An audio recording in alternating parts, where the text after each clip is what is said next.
As of chapter 1065, Oda has just dropped a futuristic bomb on top of us, turning everything that we thought we knew about the world of One Piece upside down. This of course raises a number of questions, like what happened that sent the world back into the Dark Ages, and what was the world like back then? What I want to talk about today, however, is how Egghead Island itself just might be part of a place we've known since much earlier in the series, though under a different name. Hello humans of the world, I'm Dawn of the World, welcome aboard. We're about to jump into this theory, which is actually kind of two separate theories that I've now merged into one. Just quickly first, however, I often look at my life these days and I think, I have endless ideas and not enough time to see them all through. And then recently in the One Piece manga, we've been introduced to Vegapunk, who's had this ingenious idea of creating 6 additional bodies for himself in order to get everything done. And I saw this and I thought, man, that guy has the right idea. He's out here in the 2020s while the rest of the world's in the 1520s. So what I've done is I have taken a leaf from Vegapunk's book. So I'm Dawn and I do chapter breakdowns. And this isn't a chapter breakdown, it's a theory. So Dusk, you're up. See you guys.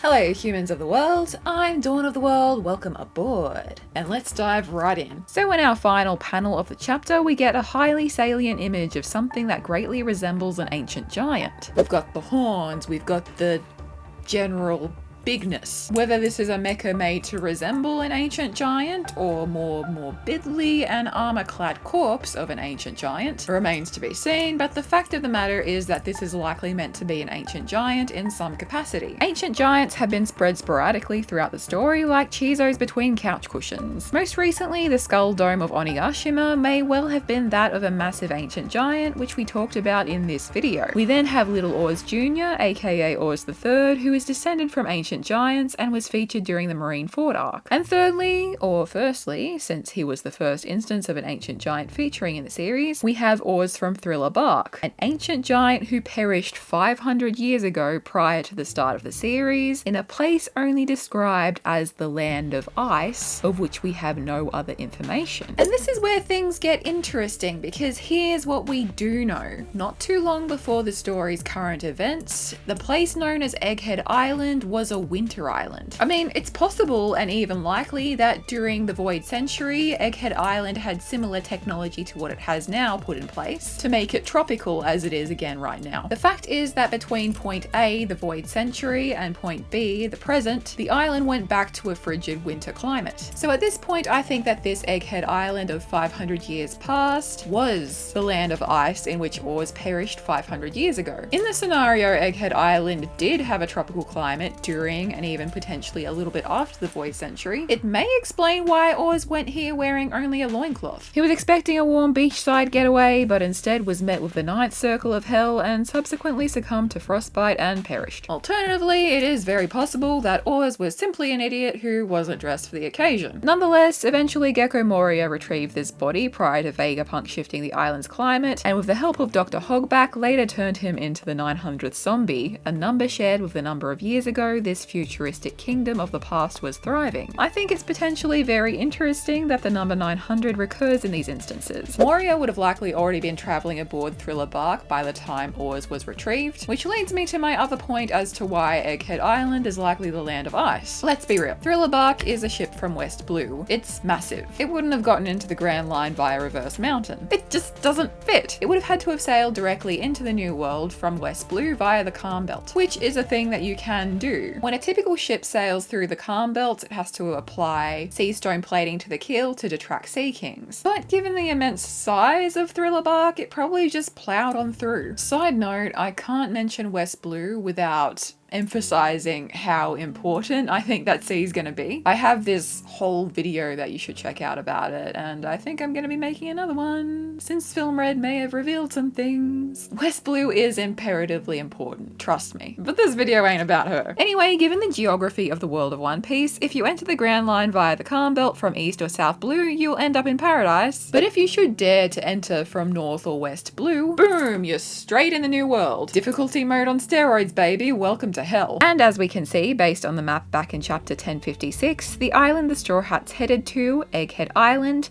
is quite close to the Calm Belt, and it just so happens to be the Calm Belt that borders with West Blue rather than North Blue. It's possible Moria already knew that Orz's corpse was in this area due to relatively close proximity, and immediately wanted to claim it for his zombie army after getting his booty kicked by Kaido. In this case, it would have been a fairly logical route. Moria re-entered the New World aboard Thriller Bark via the Calm Belt, and pretty much immediately retrieved the corpse of Orz from the Land of Ice. Keeping in mind this was most likely before Vegapunk set up camp, and definitely before the climate was altered. Let's keep in mind as well that Egghead Island is pretty close to Wano, which is where Moria already would have been in the past to retrieve the corpse of Ymir and get his ass beat by Kaido. From here, the Thriller Bark pirates would have made their way into Paradise via the biggest coding job anyone's ever seen, and proceeded to join the host of entities haunting the Florian Triangle for the next decade or so. So let's discuss the Land of Ice for a bit, and keep in mind this is where the theory goes from being somewhat believable to a little bit more far-fetched, but bear with me. I actually had a theory brewing prior to chapter 1065 that the Land of Ice, wherever it might be, could be a part of Elbaf, or rather part of the system of which Elbaf is one part. Already it's canon that Elbaf doesn't exist on its own. It's part of a region of the sea known as Warland, which may include other lands that are connected to Elbaf. I've mentioned this whenever I talk about Elbaf, and several other people talk about it in their videos as well, but based on what we can see in this one image of Elbaf, there's a giant tree. Given how heavy set in Norse mythology that Elbaf already seems to be, it's highly likely that this tree is meant to be Yggdrasil, the World Tree. Yggdrasil encompassed 9 realms, with Midgard, which physically resembles Elbaf, being the realm in which humans live. Side note, this brings up a pretty interesting disparity, since one of the other realms of Yggdrasil, Jotunheim, is supposed to be where the giants live according to Norse mythology. However, given how much larger ancient giants are than regular giants, it's possible that in the One Piece model of Yggdrasil, the huge ancient giants were from Jotunheim, while the smaller, more human-looking giants are considered to be kind of human in comparison and live in Midgard, which is, in this case, Elbaf. But there are other realms that make up Yggdrasil as well, such as a place called Niflheim. Niflheim is one of the 2 oldest realms.